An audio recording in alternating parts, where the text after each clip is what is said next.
وہ کیا کریں گے؟ پہلے اس کا ترجمہ کر لیں پھر تھوڑی سی گفتگو کر لیتے ہیں۔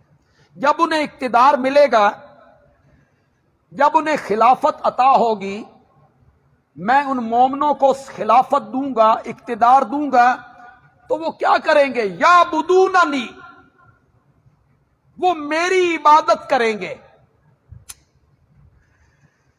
یہ مثبت رنگ ہے۔ میرے جمعے کا موضوع بھی آج کل یہی ہے کہ توحید مثبت رنگ کا نام نہیں ہے۔ وہ میری عبادت کریں گے۔ اس کی عبادت تو مشرکین بھی کرتے ہیں، تو پھر اگر مومن بھی عبادت کرتے ہیں تو فرق کیا رہا؟ فرمایا صرف عبادت نہیں کریں گے، لا یشرکون بی شیئا، میرے ساتھ کسی کو شریک نہیں۔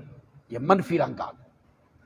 وہ خالص میری عبادت کریں، سجدہ کریں گے تو صرف میرا کریں گے۔ یہ ریاست مدینہ ہے، پتہ نہیں کتنے لوگوں کو سمجھ آئی۔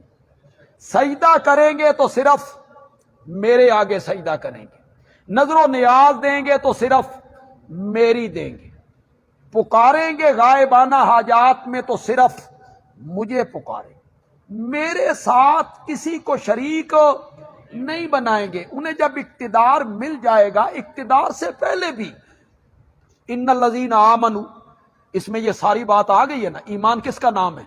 ایمان اسی کا نام ہے نا، اللہ کی توحید کو ماننا، شرک نہ کرنا۔